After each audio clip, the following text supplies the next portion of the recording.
जीवन में परमेश्वर के साथ चलने के लिए तीन बहुत ही महत्वपूर्ण बातें हैं और मैं कोशिश करूंगा कि आपको कुछ पवित्र शास्त्र बाइबल के वचन पढ़कर सुनाऊं जो आपको उन अलग अलग बिंदुओं को समझने में मदद करेंगे जिन्हें मैं साझा करना चाहता हूं। नंबर एक, उद्देश्य, पर्पस।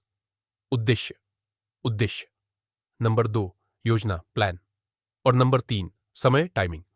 अगर आप इन तीन बातों के प्रति जागरूक हो जाए तो आप अपने जीवन में और हर उस काम में जो आप करते हैं बहुत बड़ी बढ़ोतरी और विकास का अनुभव करेंगे। तो हम पहली बात से शुरू करते हैं, उद्देश्य।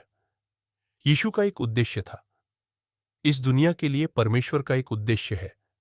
आपके जीवन के लिए परमेश्वर का एक उद्देश्य है और परमेश्वर जो कुछ भी करता है उसके पीछे एक उद्देश्य होता है। वह यूं ही काम नहीं करता। हर चीज के पीछे एक उद्देश्य होता है। मैंने कहा, यीशु का एक उद्देश्य था।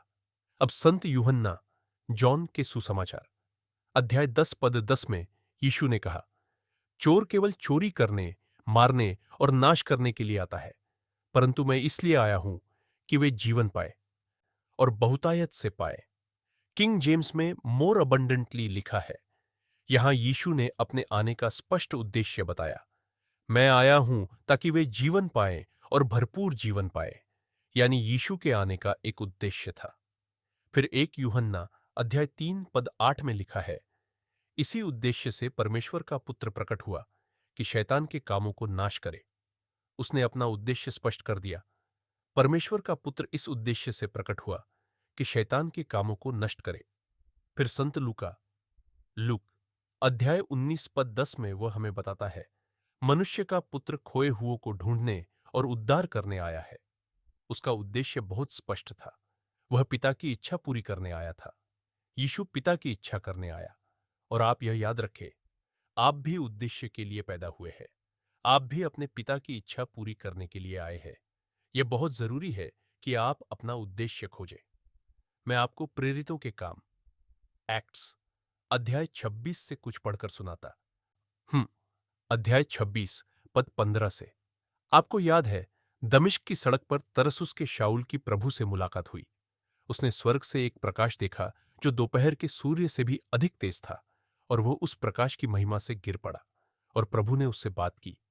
आप याद करते हैं, उसने उसे नाम लेकर पुकारा, शाऊल, शाऊल, तू मुझे क्यों सताता है? अब पद 15 में लिखा है, और मैंने कहा, हे प्रभु, तू कौन है? और उसने कहा, मैं यीशु हूं जिसे तू सताता है। पर उठ और अपने पैरों पर खड़ा हो, क्योंकि मैं तुझे इसी उद्देश्य से दिखाई दिया हूं। देखिए, बिना उद्देश्य के कुछ मत करो। प्रभु ने कहा, मैं तुझे इसी उद्देश्य से दिखाई दिया हूं कि तुझे सेवक और गवाह बनाऊं, उन बातों का जो तूने देखी है और उन बातों का जिनमें मैं तुझे आगे दिखाई दूंगा। वाह! वह कहता है, मैं तुझे सेवक बनाने के लिए प्रकट हुआ। पौल के लिए यह उद्देश्य था। फिर पद 18 देखिए, उनकी आंखें खोलने के लिए, उन्हें अंधकार से प्रकाश में और शैतान के अधिकार से परमेश्वर की ओर फेरने के लिए, ताकि वे पापों की क्षमा और विश्वास द्वारा पवित्र किए गए लोगों के साथ विरासत, इनहेरिटेंस पाए। उसका उद्देश्य था। उसने कहा, मैं तुझे इसी उद्देश्य से दिखाई दिया हूं कि तुझे सेवक और गवाह बनाऊं। अब सवाल यह है, आपका उद्देश्य क्या है? क्या आपने अपना उद्देश्य खोज लिया है? क्या आपने अपने जीवन के बारे में जान लिया है? क्या आपने अपने जीवन का उद्देश्य खोज लिया है?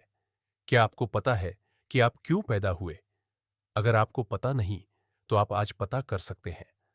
साहस करके प्रभु से पूछिए, वह आपको बताएगा। अक्सर यह हमारे आत्मा में प्रकट होता है जब हम प्रभु के साथ चलते हैं। हम अपना उद्देश्य खोजते हैं। कभी कभी वह साफ साफ बोलकर भी बताता है, जैसे उसने यहां पौल को बताया। कभी वह आपको धीरे धीरे मार्गदर्शन करके आपके उद्देश्य में ले जाता है, और जैसे जैसे आप उसके साथ चलते हैं, वैसे वैसे आप अपने जीवन के लिए परमेश्वर के उद्देश्य को और गहराई से समझते जाते हैं। लेकिन यह बहुत जरूरी है कि आप यह जानें, परमेश्वर का उद्देश्य आपके जीवन के लिए क्या है। आप क्यों पैदा हुए? और क्या आप जानते हैं सामान्य बुनियादी उद्देश्य क्या है? आप परमेश्वर की महिमा के लिए पैदा हुए हैं। आप उसकी महिमा के लिए जन्मे हैं। आप परमेश्वर के साथ चलने के लिए पैदा हुए हैं। आप उसे आदर देने के लिए पैदा हुए हैं। आज यह उद्देश्य आपके दिल में स्थापित हो जाए और आप उसे धन्यवाद दें। प्रभु, मैं एक कारण से पैदा हुआ हूं, मैं आपकी महिमा के लिए पैदा हुआ हूं।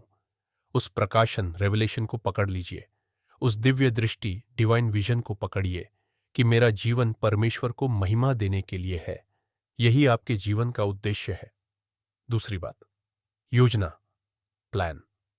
परमेश्वर की योजना क्या है? मतलब, जब आप अपना उद्देश्य जान लेते हैं तो आपको उसकी योजना में चलना है। केवल उद्देश्य जान लेना पर्याप्त नहीं है। उस उद्देश्य को पूरा करने का उसका तरीका क्या है, उसकी योजना क्या है? परमेश्वर योजनाओं की परवाह करता है। वह इस बात की परवाह करता है कि काम कैसे किया जा रहा है। उसके पास योजनाएं होती है। अब जब उसका आपके जीवन के लिए उद्देश्य है, क्या आप उसकी योजना के अनुसार चल रहे हैं? आपको देखना है कि आप उसकी योजना के अनुसार काम कर रहे हैं या नहीं। आप क्या करते हैं, कहां काम करते हैं, कौन सा बिजनेस करते हैं, यह मुद्दा नहीं। मुद्दा यह है, परमेश्वर की योजना क्या है? क्या आप उसके प्लान में चल रहे हैं? क्या आप अपने परिवार के लिए उसकी योजना में चल रहे हैं? आपके बिजनेस के लिए भी परमेश्वर की योजना है। क्या आप उसके अनुसार चल रहे हैं? आपके पैसे वित्त के लिए भी परमेश्वर की योजना है। क्या आप उसकी योजना के अनुसार चल रहे हैं? आप जानते हैं क्यों बहुत से परमेश्वर के बच्चों को ऐसी समस्याएं आती हैं जिन्हें सुलझाना मुश्किल लगता है? क्यों कभी-कभी वे अपना बिजनेस खो देते हैं, सब कुछ खो देते हैं, क्योंकि वे परमेश्वर की योजना के अनुसार नहीं चलते। एक बात है कि परमेश्वर का उद्देश्य आपके जीवन के लिए है, और दूसरी बात है कि आप उसकी योजना के अनुसार चलें। परमेश्वर की योजना के अनुसार चलना सीखिए, यह आपकी जान बचा सकता है। मैं एक इतिहास 8 क्रॉनिकल्स अध्याय 15 पद 13 पढ़ता हूं, क्योंकि पहले बार हमने उसे ठीक रीति ड्यू ऑर्डर से नहीं खोजा। इस कारण हमारे परमेश्वर यहोवा ने हम पर विपत्ति आने दी। यह वह घटना थी जब दाऊद ने परमेश्वर के संदूक आर्क को दाऊद के नगर में लाने को कहा। और दाऊद ने क्या किया? उसने एक नया रथ काठ ही बनवाया, देश के अच्छे घोड़े लिए और संदूक को उसी रथ पर रखकर ले जाने लगा। लोग बहुत खुश थे, शोर मचा रहे थे, प्रभु की स्तुति कर रहे थे, नाच रहे थे, जश्न मना रहे थे। लेकिन रास्ते में घोड़े लड़खड़ा गए, रथ हिल गया, संदूक भी हिला, और 2 लोगों ने उसे गिरने से रोकने के लिए छुआ। बाइबल कहती है, परमेश्वर का क्रोध उन पर भड़का और वे तुरंत मर गए। दाऊद डर गया और वह दिन उस पर भारी पड़ा। संदूक फिर एक व्यक्ति ओबेदेदोम के घर रखा गया और उस घर पर आशीष आने लगी। दाऊद सोचने लगा, उसके घर में आशीष क्यों और मेरे प्रयास में संकट क्यों? फिर उसने शास्त्र खोजा और कारण पाया। फिर उसने याजकों और लेवियों को बुलाया और कहा, पहली बार गलती हुई थी, हमने परमेश्वर को उचित रीति के अनुसार नहीं खोजा। यानी एक ड्यू ऑर्डर है, एक सही तरीका है। यह बहुत महंगा पड़ा, 2 लोगों की जान चली गई। अगर पहली बार सही तरीके से होता तो उनकी जान बच सकती थी। अब इब्रानियों हिब्रूज अध्याय 8 पद 5 देखिए, जहां मूसा के बारे में लिखा है कि उसे परमेश्वर ने चिताया था जब वह मिलाप वाले तंबू टैबरनिकल बनाने लगा। देख कि तू सब कुछ उसी नमूने पैटर्न के अनुसार बनाए जो तुझे पहाड़ पर दिखाया गया। परमेश्वर ने कहा, सब कुछ योजना पैटर्न के अनुसार बनाना। परमेश्वर के पास योजना थी और वह चाहता है कि आप सब कुछ योजना के अनुसार करें। मूसा ने भी एक कड़वा पाठ सीखा जब उसने परमेश्वर की योजना से हटकर किया। गिनती नंबर्स अध्याय 20 पद 7 से देखिए, परमेश्वर ने कहा, लाठी ले, लोगों को इकट्ठा कर और चट्टान से बात कर और वह अपना पानी देगी। पर मूसा ने क्या किया? पद 11 में लिखा है, उसने लाठी से चट्टान को 2 बार मारा। परमेश्वर ने कहा था, बात करो, पर मूसा ने मारा। पानी तो निकल आया, काम हो गया, पर इसका मतलब यह नहीं कि वह परमेश्वर की योजना में था। फिर पद 12 में परमेश्वर ने कहा, तुमने मुझ पर विश्वास नहीं किया और इस्राएलियों के सामने मुझे पवित्र नहीं ठहराया, इसलिए तुम उन्हें उस देश में नहीं ले जाओगे जिसे मैंने दिया है। भयानक। इसी कारण मूसा को प्रतिज्ञा के देश में लोगों को ले जाने की अनुमति नहीं मिली। उसने अपना काम पूरा नहीं किया क्योंकि उसने योजना का पालन नहीं किया। तो सीखिए, परमेश्वर की योजना का पालन कीजिए। अगर आप परमेश्वर के वचन को नहीं जानते, तो आप उसकी योजना भी नहीं जान पाएंगे, क्योंकि उसका वचन उसकी योजना प्रकट करता है और उसका आत्मा आपको उस योजना को समझने के लिए प्रकाश देता है। भजन 127 वा 1 कहता है, यदि यहोवा घर न बनाए तो बनाने वालों का परिश्रम व्यर्थ है। वह यह नहीं कह रहा कि वे बना नहीं रहे, वे बना रहे हैं पर व्यर्थ में। वे मेहनत कर रहे हैं पर व्यर्थ में। आप व्यर्थ मेहनत क्यों करना चाहेंगे? परमेश्वर की योजना के अनुसार क्यों नहीं बनाते? उसके प्लान के अनुसार क्यों नहीं चलते? आज निर्णय कीजिए, मैं परमेश्वर की योजना का पालन करूंगा। नंबर 1, उसका उद्देश्य अपने जीवन के लिए स्थापित कीजिए। नंबर 2, उसकी योजना समझिए और उसका पालन कीजिए। परमेश्वर की बातों में छोटी छोटी बातें भी महत्वपूर्ण होती हैं। मूसा को लगा कि बोलना या मारना कोई बड़ी बात नहीं, पर उसी छोटे बदलाव पर उसके बाकी जीवन की सेवा टिकी हुई थी और उसे पता ही नहीं चला। नए नियम में 1 कुरिन्थियों 10 में बताया गया है कि वह चट्टान मसीह थी। मसीह को एक बार ही स्माइट होना था, उसके बाद आपको उसे फिर नहीं मारना। आप बोलते हैं, पुकारते हैं और जीवन का जल आता है। यानी सिर्फ काम हो गया का मतलब यह नहीं कि आप परमेश्वर की योजना में है। अब तीसरी बात, समय, टाइमिंग। परमेश्वर का समय बहुत महत्वपूर्ण है। मैं आपको बता रहा हूं कि ये 3 बातें क्यों जरूरी है, क्योंकि जब हम फिर से प्रार्थना करेंगे तब आप समझेंगे कि यह सब किस बारे में है। परमेश्वर का समय, आप कब और क्यों पैदा हुए? आप आज क्यों जीवित है? क्या आपके आने का कोई कारण नहीं है? जरूर है। आप 1800 के समय में क्यों नहीं जन्मे? 12वीं शताब्दी में क्यों नहीं? मूसा के दिनों में क्यों नहीं? अभी क्यों? इस समय क्यों? एस्थर, एस्थर अध्याय 4 बहुत प्रेरक है। इस्राएल लोग संकट में थे। हामान नाम का व्यक्ति उन्हें नष्ट करना चाहता था। एस्थर यहूदी थी, पर राजा की रानी बन गई थी। उसका चाचा मर्दकै उससे बोला, राजा से हमारे लिए बात करो। एस्थर बोली, मैं ऐसे ही राजा के पास नहीं जा सकती। प्रोटोकॉल है।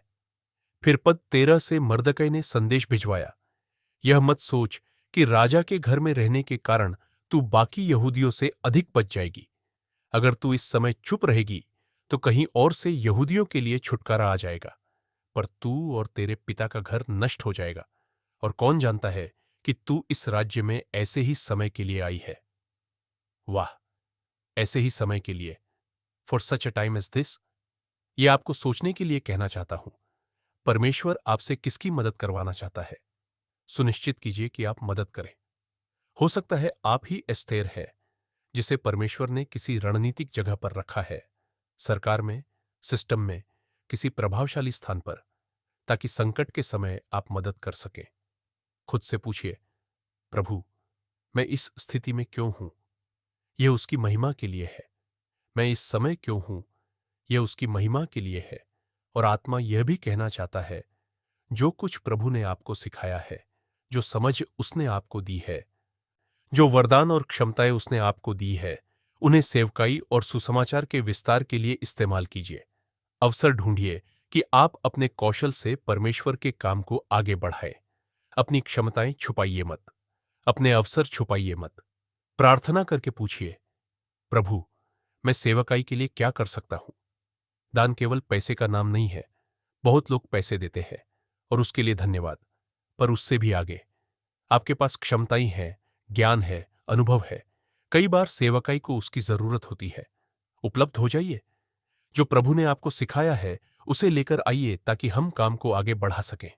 कौन जानता है, आप ऐसे ही समय के लिए राज्य में आए हैं। भजन 102:13 कहता है, तू उठकर सिय्योन पर दया करेगा, क्योंकि उस पर अनुग्रह करने का समय आ पहुंचा है। हां, ठहराया हुआ समय आ गया है।